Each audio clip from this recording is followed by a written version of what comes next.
Ada lagi yang bikin saya suka meneteskan air mata itu Mas, mereka bilang gini, terima kasih ya Mbak, kami bisa beli beras. Di situ saya suka, yang tadinya saya jadi mau nangis. Iya Bu. Yang tadinya kadang-kadang saya sudah capek gitu kan, kayak mau berhenti gitu. Tapi ketika ngelihat orang-orang itu, ini gila ya, ternyata saya mampu gitu loh. Tapi kenapa saya tidak berbuat lebih banyak lagi gitu.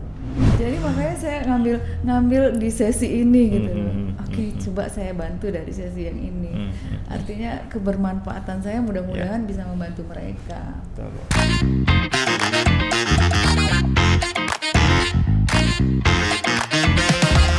Dipersembahkan oleh, didukung oleh. Assalamualaikum warahmatullahi wabarakatuh. Selamat pagi teman-teman semua. Kembali lagi di podcast Rumah BUMN Jambi Level Up bersama UMKM Membangun Negeri. Baik, dengan saya Rizky Syafandi, CFO Muda Rumah BUMN Provinsi Jambi. Ini masih dalam suasana Syawal. Jadi izinkan saya mewakili Rumah BUMN Jambi menyampaikan minal aidin wal faizin, mohon maaf lahir batin buat teman-teman semua, buat penonton setia Level Up Rumah BUMN Jambi. Nah, kali ini kita kedatangan tamu yang gak kalah seru daripada episode-episode sebelumnya. Ada Bu Deni ya, dari owner dari Demoroy ya. Dan pada pagi hari ini kita akan banyak minta petuah, minta nasihat ya. Banyak akan menggali cerita dari Ibu Deni selaku CEO dari Demoroy. Nah, jadi Bu Deni ini cerita dulu ya teman-teman ya. Bu Deni ini orang tua kami. Jadi beliau udah jatuh bangun usaha dan saya sangat tertarik nih buat ngangkat cerita Bu Deni di podcast Level Up kita kali ini, dan mudah-mudahan nanti teman-teman juga bisa dapet nih perasaan yang aku rasain ketika dengar cerita Bu Deni. Oke.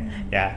Bu Deni, apa kabar Bu Deni? Alhamdulillah baik. Ya, assalamualaikum warahmatullahi wabarakatuh. Selamat siang. Mohon maaf lahir batin. Mohon maaf lahir batin Bu Deni. Iya.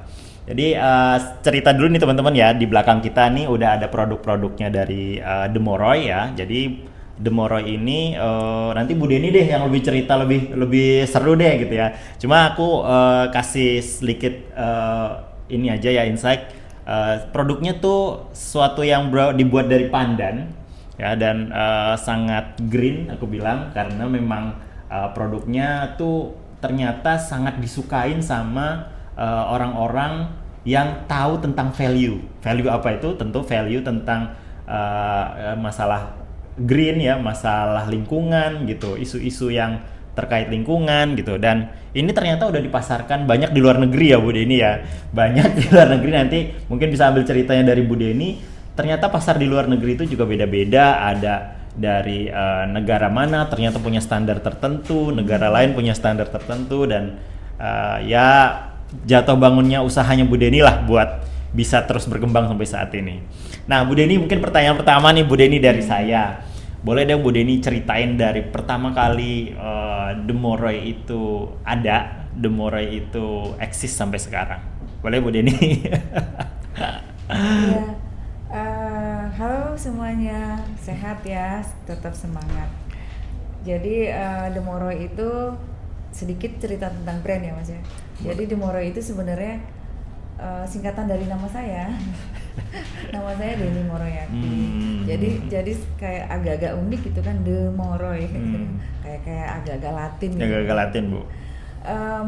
Kita mulai itu di akhir 2018. Tapi sampai 2019 tuh kita belum serius banget.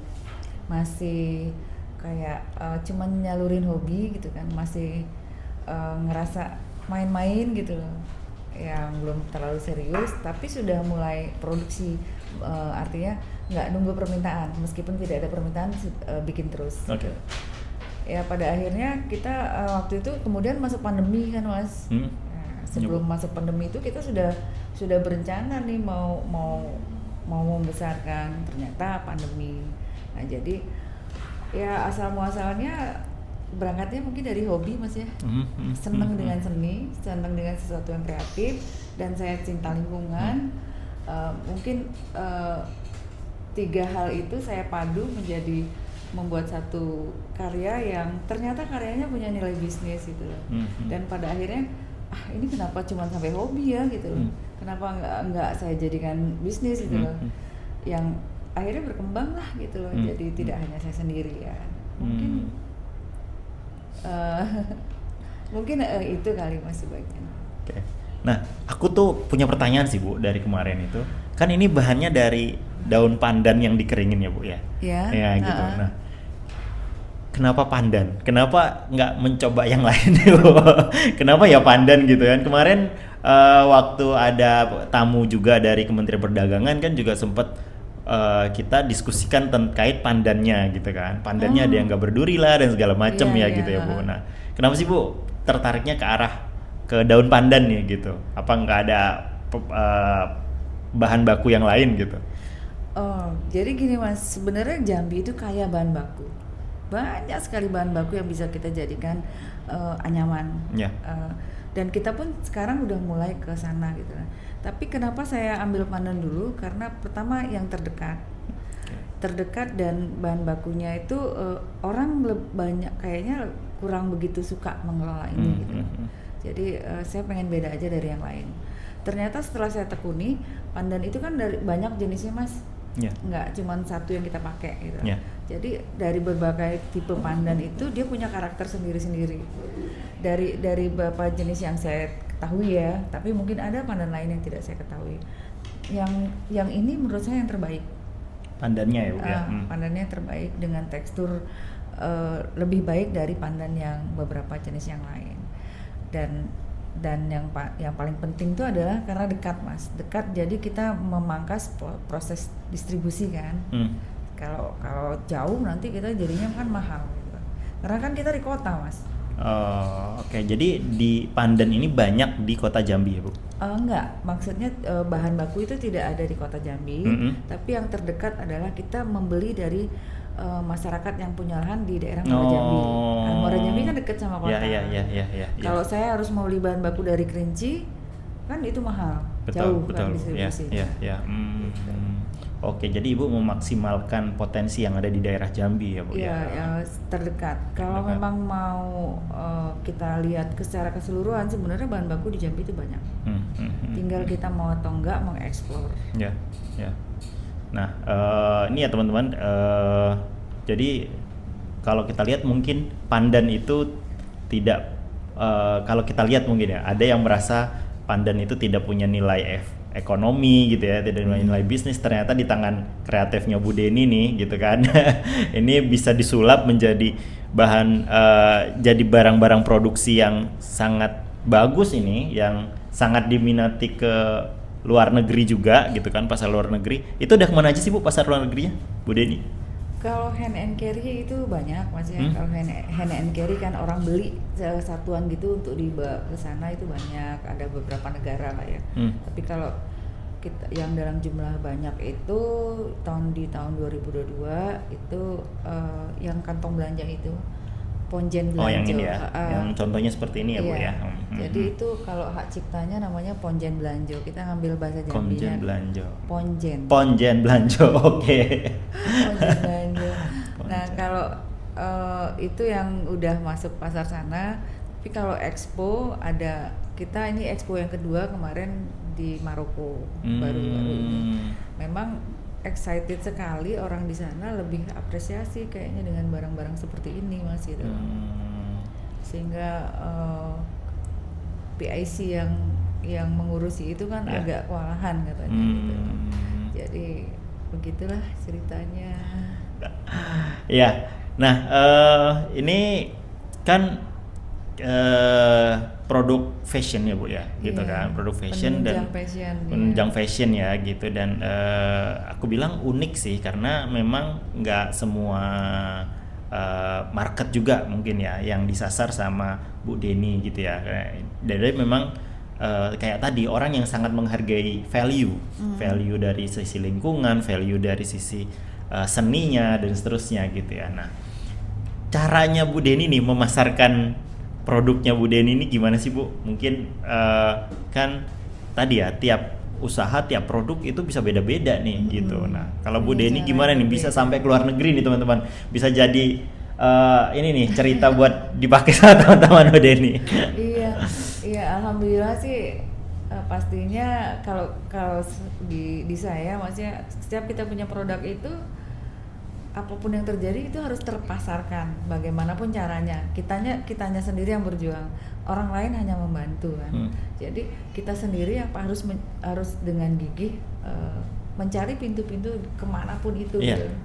Termasuk misalkan kita buka toko di Etsy.com. Etsy.com ya, marketplace. Kalau saya cerita masalah market luar negeri, bukan berarti kita tidak menggarap pasar lokal ya Mas ya. Kan yang diutamakan pasar lokal dulu. Pasar lokal Jambi, nasional kita coba merambah. Nah, nasional kita coba merambah, kenapa tidak kita barengi dengan merambah pasar luar gitu. Jadi nggak stepnya tuh nggak kita Jambi dulu nasional, baru pasar luar gitu. Jadi menurut saya sih saya menghemat waktu Mas ya. Jadi pasar Jambi udah kita pegang, pasar nasional dan pasar luar itu kita jalanin aja bareng. Mungkin sebagian orang akan bilang gini, loh nanti nggak fokus katanya kan, kenapa harusnya pasar nasional dulu baru masuk pasar luar. Tapi menurut saya nggak. Kenapa? Karena pasar luar ini kan bisa sembari kita jalanin. Nggak harus kita terbang ke sana, terbang ke sini kan. Semuanya kita lakukan bisa di rumah gitu kan. Nah itu yang kami lakukan. Jadi salah satunya kami membuka toko di Etsy, terus juga mengikuti komunitas-komunitas nasional lokal Jambi yang juga ada nasionalnya gitu loh Mas. Itu salah satunya. Dan kenapa kami bisa masuk ke pasar expo di luar negeri, salah satunya juga itu. Kemudian itu organisasi atau komunitas di luar yang kami lakukan. Jadi komunitas-komunitas yang di nasional itu mereka selalu punya program kerjasama dengan kedutaan besar di sana, di sini. Selain kita sendiri juga Mas, karena kita sendiri juga kan mencari data-data buyer yang ada di luar negeri dan kita coba surati lewat email dan tentunya kita belajar dengan orang-orang yang sudah memang di expert di dunia ekspor impor. Kan kita ikut kelas misalkan gitu, baik kelas yang dari pemerintah maupun kelas yang berbayar. Dan pastinya dari semua itu karena kan saya ada di rumah BUMN PLN gitu kan. Rumah BUMN PLN kan juga punya peran besar di sini gitu. Menghubungkan ke banyak lini baik lokal, nasional maupun internasional gitu. Jadi itu beberapa tips yang saya lakukan gitu loh Mas. Iya Bu. Nah ini mungkin buat teman-teman juga ya, Bu Deni ini kalau menurut saya itu jiwa belajarnya tuh tinggi. Jadi beliau itu mau ikut kursus belajar kelas yang berbayar ataupun yang gratis apalagi gitu ya. Apalagi yang berhubungan dengan dunia usaha yang bisa meningkatkan usahanya gitu loh. Nah jadi mungkin menjadi reminder juga nih Bu buat kami yang masih muda nih, kadang-kadang kami ngerasa males nih gitu kan. Kalau mau usaha tuh harus siap ribet, harus siap jatuh bangun, harus siap ya susah-susahnya tuh harus siap lah kita laluin gitu ya. Nah nggak ada yang semuanya proses instan yang langsung jadi langsung bagus melejit usahanya. Pasti ya ini salah satunya apa ya kita bilang ya, Bu Deni ini salah seorang pelaku usaha yang jatuh bangun sampai usahanya sampai seperti sekarang ini. Dan kalau mau ekspor tadi ya mungkin teman-teman ya udah Bu Deni spill juga ada karena produknya fashion gitu ya mungkin tidak langsung berkontainer tuh ngirimnya ya Bu ya, tapi Bu Deni ini lebih ke hand carry, biasanya ada orang pameran di luar negeri gitu-gitu, dan itu diikutin nih sama Bu Deni. Pasti itu ada proses kurasi yang panjang ya Bu. Saya sendiri kalau di rumah BUMN Jambi dan PLN itu sebelum kita ada pameran ataupun teman-teman kita bawa ke pameran, pasti kita akan kurasi dulu nih, akan kita sortir dulu mana yang produk benar-benar unggulan dan yang belum. Karena kita nggak mau ya Bu ya, kalau udah sampai pameran ternyata produk yang kita bawa produk yang jelek, produk yang ini kan akhirnya toh tidak terjual juga, akhirnya sia-sia kita ikut pameran itu. Nah, ada tips lain nggak Bu buat teman-teman yang biasa supaya mereka itu juga lihat pameran itu bukan cuma sekedar buang-buang duit nih. Kadang-kadang kan kita berpikirnya gitu ya.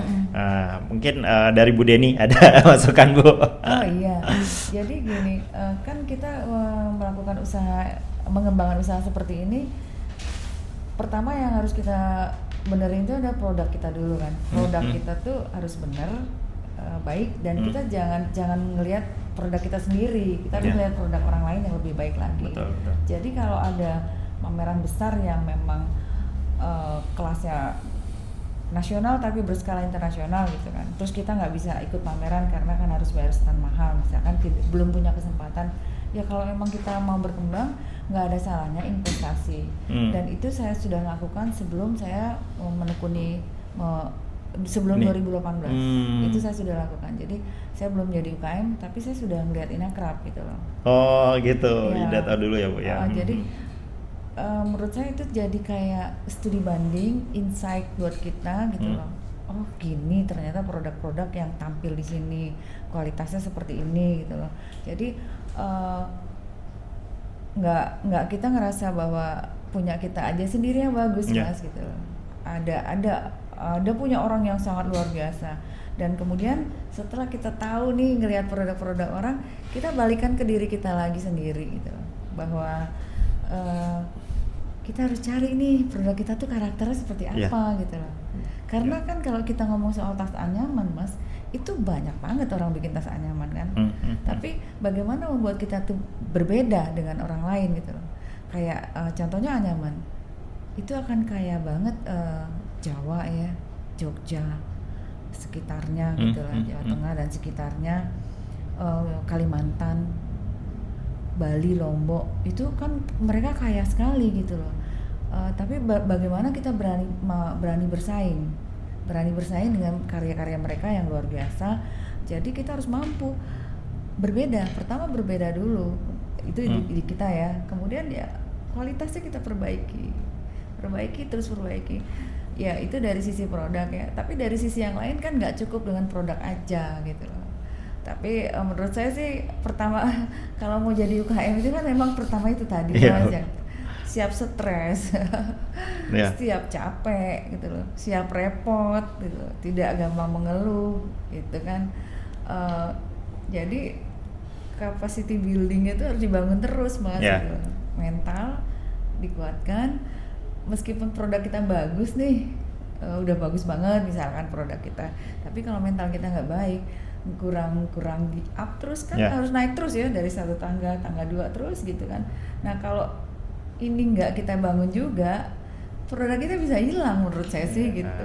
Iya betul. Karena betul. ketangguhan kita di dunia yang kita kembangkan itu memang banyak sekali. Kadang kita terjatuh, kadang kepleset, maksudnya baik kesandung batu ibaratnya gitu kan. Ketika tiup angin kencang kadang-kadang mungkin kegambaran seperti itulah. Dan semakin kita tumbuh, tentu terpaan anginnya juga akan semakin kencang kan Mas. Nah itu tadi, jadi begitu memulai atau bahkan sebelum memulai, mentalnya harus siapin dulu gitu. Betul. Itu sih tips dari saya ya. Dan mindset Mas pastinya, karena mindset itu menurut saya sih ada tiga hal yang harus dijaga sama business owner itu Mas. Mindset, skill, dan attitude, dan itu kan banyak sudah diterapkan orang di mana-mana. Tinggal presentasinya aja. Jadi kalau ada sebagian besar orang menempatkan mindset itu di 70%, sisanya di skill dan attitude. Tapi kalau saya itu menempatkannya sudah di 90% di mindsetnya, sisanya di skill dan attitude. Terus mungkin orang akan bilang gini, kenapa skill dan attitude-nya cuma 10% gitu loh. Tapi menurut saya lagi nih kan ini versi kita. Tiap UMKM pasti beda-beda Bu. Menurut versi saya, ketika mindset kita udah baik, yang lain akan ikut. Insya Allah akan ikut. Tapi mohon maaf teman-teman, kalau saya ngomong seperti ini bukan berarti mindset saya sudah baik banget gitu, enggak gitu loh. Tapi saya tetap belajar terus. Nah intinya kan jangan pernah berhenti belajar gitu. Karena dimanapun kita berdiri ada hal yang bisa kita ambil, hal positif. ada hal yang bisa kita tebarkan di situ kan. Gitu sih. Jadi apa ya teman-teman ya, dan ini Bu Deni ini sudah dengan ceritanya tadi itu pengalamannya luar biasa gitu ya, dan tadi insight-nya sampai bercerita apa aja sih yang dibutuhkan gitu ya, dan tips-tips marketingnya juga gitu kan. Dan Bu Deni ini udah banyak memenangkan banyak penghargaan ya kan. Nah, banyak beliau ini, dan apa ya ya dalam hal bisnis dan UKM juga di dalam masalah support dalam hal lingkungan gitu ya, udah banyak penghargaan yang diraih sama Bu Deni. Boleh deh Bu diceritain Bu apa aja penghargaan yang udah pernah diraih, dan apa ya, bagaimana sih ceritanya bisa sampai seperti itu Bu? Nah ini susah nih, pertanyaan paling susah nih kayaknya. Jadi sebenarnya konsep The Moroi sendiri itu, penghargaan tertingginya itu Mas Rizky adalah menurut saya ya, ketika The Moroi ini bisa membesar, banyak yang terlibat, dan manfaatnya orang lain terdampak manfaatnya, artinya semakin banyak ibu-ibu rumah tangga yang mendapat penghasilan tambahan dari konsep-konsep pemikiran saya. Nah sebenarnya itu penghargaan tertinggi menurut saya ketika ada seorang perempuan bilang gini, terima kasih ya Mbak, terima kasih ya Bu, kami bisa nambah untuk biaya sekolah anak kami, misalkan beli seragam gitu ya. Terima kasih ya Mbak, ini mau buat bayar apa sih, daftar ulang misalkan gitu kan. Ada lagi yang bikin saya suka meneteskan air mata itu Mas, mereka bilang gini, terima kasih ya Mbak, kami bisa beli beras. Di situ saya suka, yang tadinya saya jadi mau nangis. Iya Bu. Yang tadinya kadang-kadang saya sudah capek gitu kan, kayak mau berhenti gitu. Tapi ketika ngelihat orang-orang itu, ini gila ya, ternyata saya mampu gitu loh. Tapi kenapa saya tidak berbuat lebih banyak lagi gitu loh. Terus saya bilang gini, kalau kita bersedekah dengan uang, itu kita harus punya uang banyak kan. Bersedekah dengan tenaga, saya nggak punya waktu. Jadi saya pikir mungkin ini sedekah dengan SDM, dengan kemampuan diri saya. Kenapa? Karena konsepnya kan begini Mas, berusaha itu kan tidak hanya memikirkan angka cukup buat owner sendiri, betul Bu, tapi memikirkan angka cukup buat orang lain gitu loh. Itu salah satunya, artinya kan kemaslahatan umat. Menurut saya sih itu penghargaan tertinggi Mas ya. Tapi kalau dalam dunia nyatanya ya adalah penghargaan, salah satunya kita pernah jadi finalis apresiasi kreasi Indonesia yang waktu itu pendaftarannya lumayan ribuan. The Moroi itu salah satu yang dari Jambi. Banyak juga teman-teman dari Jambi yang lain ya, ada sekitar 15 orangan. Itu tahun terjadi di 2022 Mas. Nah, ada lagi 2023 pernah jadi wirausaha unggulan Bank Indonesia, itu mendapat di terbaik 3 Mas. Ya Bu. Ada malu nasional juga sih ya Bu. Nasional ya Bu. Di Jambi. Okay. Nah kalau yang nasional baru-baru ini nih Mas, yang harusnya penghargaan diterima hari ini kan, yang di versi Asia Council for Small Business ya Bu ya, ACSB. Itu Bella Award, nama kompetisinya Mas. Dan saya itu di kategori 2 itu di fashion lifestyle yang berkelanjutan gitu Mas. Sustainability dengan bahan-bahan pendukungnya adalah limbah atau bahan-bahan ya seperti yang kita lakukan lah gitu. Dan itu kita nominasi 1 mewakili Indonesia untuk Asia. Mewakili Indonesia tadi. Jadi ini penghargaan internasional Bu sebenarnya. Keren banget. Jadi ini Bu Deni ya mendapatkan salah satu penghargaan yang bagus banget ya, aku bilang namanya ACSB, ASEAN Council for Small Business ya, dan nama awardnya Bella Award, dan dalam kategori untuk sustainability product lah gampangnya gitu ya Bu ya. Nah dan ya seperti yang mungkin teman-teman kalau aku cerita dari podcast sebelumnya ya, punya pasar sendiri nih gitu. Dan aku tertarik banget Bu tadi itu, memang inilah bukti nyata kalau aku bilang ke teman-teman ya, UMKM itu adalah tulang punggung perekonomian negara kita, Bu, ya. Insyaallah. Jadi dari Kementerian BUMN pun sangat menyadari hal itu, makanya bikin rumah BUMN itu buat mensupport UMKM gitu. Nah, ya salah satunya teman-teman UMKM kita bantu dari segi manajemennya, ilmunya gitu ya, kita kasih pelatihan, kita kasih support lah buat UMKM ya. Ini dari Kementerian BUMN dan inisiasi dari Pak Erick Thohir juga gitu ya, buat mendorong dari UMKM kita. Nah, ini udah jadi bukti nyata nih ya, Bu Deni ini betapa mengharukannya ketika ada yang ngomong saya bisa beli beras dari ngebantu ibu atau bantuan ibu ngebantu UMKM-nya gitu lah ya, membantu usaha Demoroy-nya adalah membuat tas itu gitu. Ada berapa sih, Bu, pegawainya Bu Deni sekarang? Kalau tim kita tuh nggak banyak, Mas. Jadi kita menerapkan itu mitra kerja. Okay. Nah, kalau tim kita sendiri di situ ada yang bekerja di rumah kita itu ada 4, cuman 4, Mas. Tapi kita nerapin mitra kerja. Caranya adalah gini, kita melatih orang-orang perempuan yang bersedia menjadi mitra kita, menjadi bisa menganyam dan pekerjaan lain ya selain menganyam, artinya misalkan membuat kantong belanja itu kan pakai mesin jahit gitu loh. Itu kita ajarin, tapi setelah itu mereka boleh bekerja di rumah masing-masing. Setelah mereka pandai, tapi sebelum pandai mereka akan berkala datang ke rumah nih, memperbaiki lagi.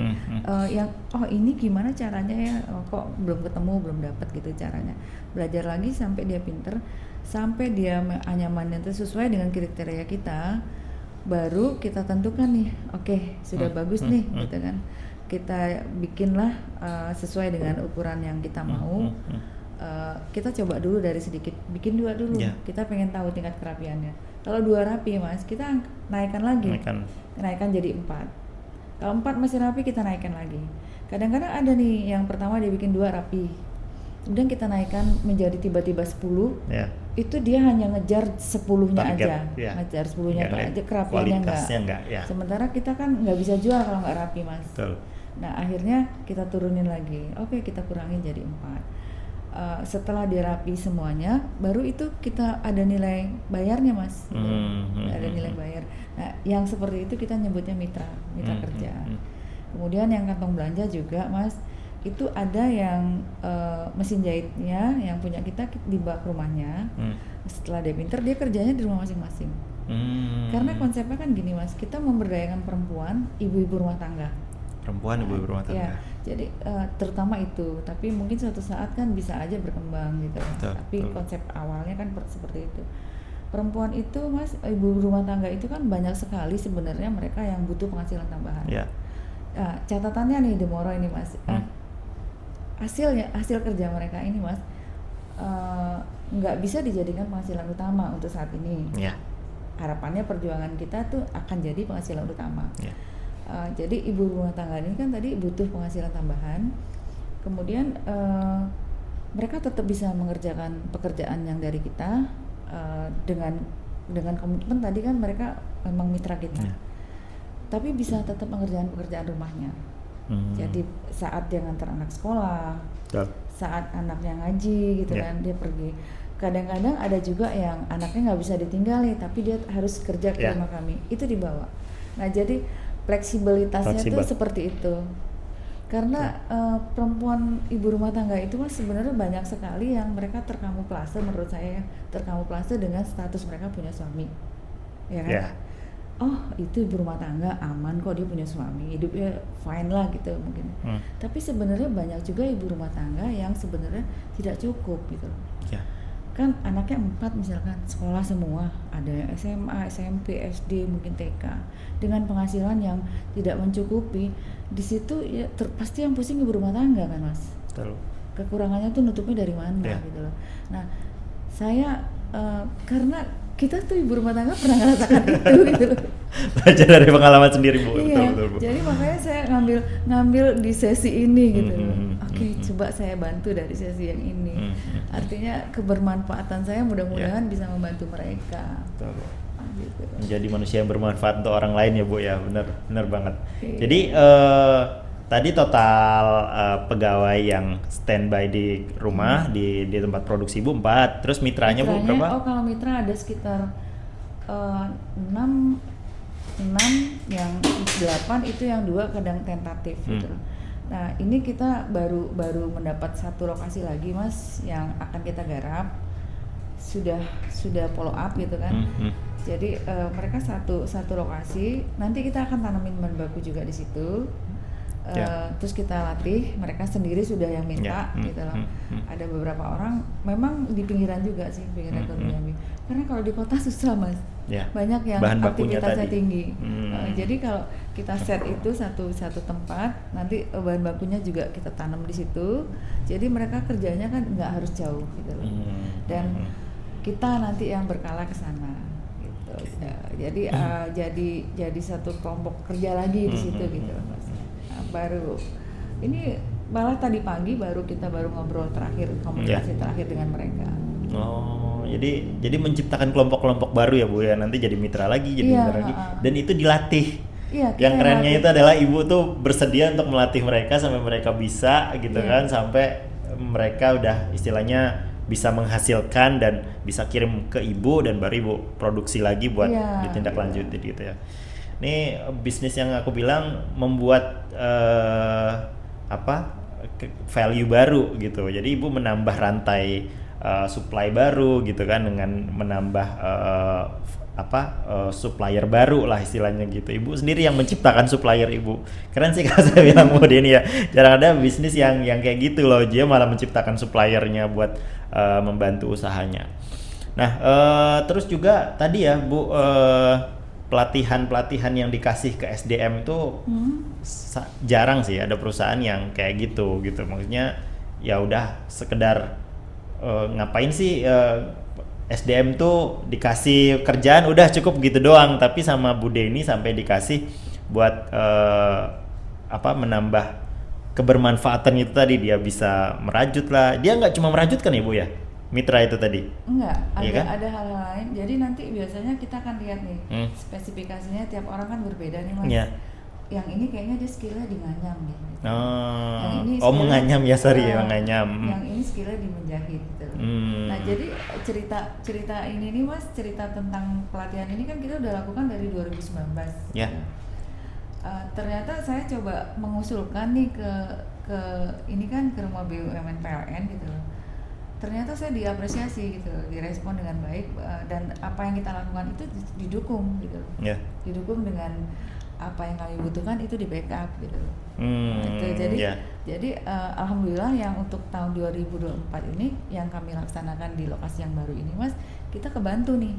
Kalau yang dulu kan saya melakukannya secara pribadi. Nah, kalau ini alhamdulillah sekali, sukacita lah kami, masih seneng banget gitu kan, ini bisa kebantu, dan insya Allah kami pasti bertanggung jawab kan Mas ya, udah dibantu gitu, pastinya lebih maksimal loh dari yang dulu gitu. Dulu kita nggak dibantu aja bisa berjalan gitu.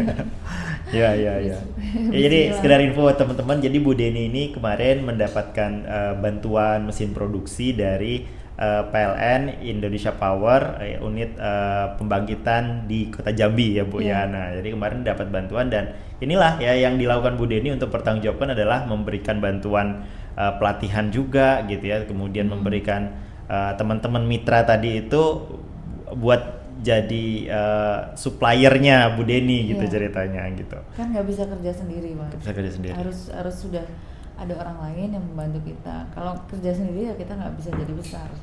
Ya betul Bu. Oke Bu, terus nih pertanyaan selanjutnya nih Bu, apa sih Bu menurut Ibu pentingkah kita itu melakukan kolaborasi atau membangun jaringan dalam meningkatkan atau pertumbuhan usaha kita? Boleh Bu? Menurut saya sih penting Mas, tapi emang harus memilih. Harus memilih. Harus memilih ya Bu. Ini kata-katanya agak nggak sopan, harus memilih. Karena gini, memilih sesuai dengan karakter usaha kita. Kemudian memilih tujuan yang mau kita jangkau itu kemana gitu kan. Jadi harus kita lihat, jika tujuannya kita mungkin ke luar negeri, ya kita cari mungkin jaringan atau komunitas atau apa, organisasi apapun lah gitu ya. Kayak seperti yang terjadi di kita yang bahas tadi lah ya, kayak ada di rumah BUMN PLN, saya ada di bermitra dengan pemerintah juga pasti lah, maksudnya nggak mungkin bisa lepas itu kan. Terus juga teman-teman fashion ya itu Bu pasti akan ketemu juga kan gitu. Dengan teman-teman fashion, contohnya kayak kemarin kan fashion show yang di acara yang barusan terjadi ini, mereka itu pakai tas kita, ya kita senang aja gitu. Oh ya silahkan pilih gitu loh, karena buat kami kan itu jadi kayak nilai tambah Mas. Dan dipakai fashion dengan desainer-desainer yang keren di Jambi gitu kan, buat kami itu justru meningkatkan positioning brand kita betul, kan betul, gitu. betul, ya. Seneng banget malah kalau kayak gitu. Iya Bu. Ini kualitasnya udah terbukti teman-teman. Salah satunya kemarin kita itu buat karya nyata festival ya Bu ya di Kota Jambi, dan teman-teman fashion itu kita buat runway fashion show gitu ya, dan produk-produk tasnya ngambil dari tempatnya Bu Deni, dia Bu Demoroy gitu. Nah kemarin juga jadi salah satu produk yang ikut fashion show dari karya nyata festival Fall 4 Kota Jambi ya. Terus Bu, kalau ada tips-tips nggak Bu buat mengelola stres dan tekanan bisnis buat para pengusaha ataupun teman-teman calon entrepreneur termasuk Bu? Wah, ini stres itu agak susah dikikis sebenarnya. Tapi balik lagi kita mau apa enggaknya kan Mas. Karena pilihannya itu kan ada pada diri kita sendiri. Mau jadi apa sih kita, mau senyaman apa, sebahagia apa kita gitu kan, itu kan pilihannya ada sama kita sendiri. Pertama itu tadi Mas yang saya bilang, menempatkan mindset di 90% itu. Kalau tips saya sih itu, menempatkan mindset di 90%. Karena saya sering menggunakan kata-kata gini, ketika satu permasalahan belum bisa kita selesaikan, maka cara pandang kita terhadap permasalahan yang kita ubah gitu kan. Jadi di kalimat itu kan banyak tuh maknanya gitu kan. Dan itu buat saya kalimat itu tuh jadi satu kekuatan gitu yang sering saya gunakan. Dan satu lagi juga balik-balik ya, segala sesuatu tidak ada yang kebetulan. Nah itu jadi dasar saya untuk menghilangkan stres ketika kita ngalami benturan. Kita kan benturannya banyak sekali kan Mas, permasalahan. Satu masalah selesai ada lagi terus nggak pernah selesai gitu. Jadi kalau masih dalam proses pengembangan ya pasti akan ketemu terus begitu. Kuncinya ya jangan nyerah aja gitu. Jadilah warrior, jadilah struggle gitu kan, itu pasti. Nah, dan itu dua kata itu bisa kita jadikan diri kita seperti itu ya tadi yang 90% itu kan. Nah, kalau realisasinya tips saya sih Mas gini. Saya melakukan pekerjaan saya itu menyenangkan kan. Karena mungkin berangkat dari karena saya suka. Karena hobi tadi ya Bu ya. Ketika masa pandemi itu, ini saya cerita ke belakang sedikit ya Mas. Ya boleh Bu. Waktu masa pandemi itu kan 2020 tuh kita nggak bisa kemana-mana. Nggak bisa kemana-mana. Saya sudah jadi UKM, tapi sempat stuck waktu itu. Di situ saya berpikirnya, saya berhenti, saya alih usaha, apa saya nerusin ini? Ada tiga itu ya, itu berkecamuk. Dalam kondisi yang awal 2020 kita mau ngegas nih, memutuskan mau mengembangkan, tiba-tiba suami saya kena sakit stroke gitu kan. Di situ saya stuck dan berpikir antara 6 sampai 8 bulan dan nggak bisa ngapa-ngapain karena semua orang di rumah juga kan. Stresnya itu kan berlipat-lipat.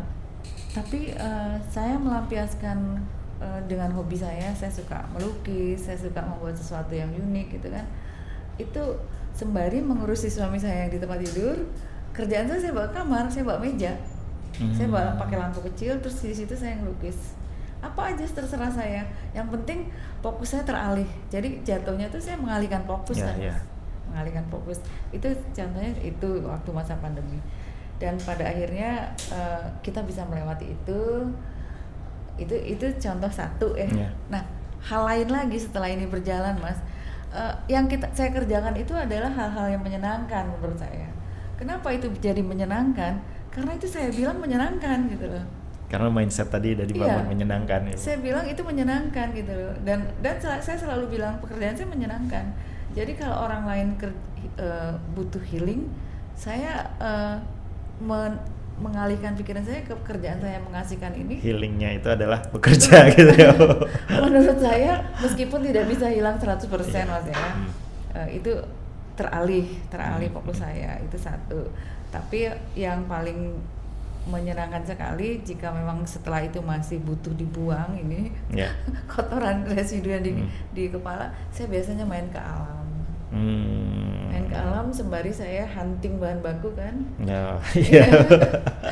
Masih ada urusan kerjaan juga, Bu. Tetap nggak mau rugi. Masih ada urusan kerjaan juga, sambil healing ke alam, saya ngelihat ternyata di sini ada ini ya gitu. Akhirnya ketemu gitu kan. Iya, Bu. Ya gitu lah, Mas. Tetap aja ya. Iya.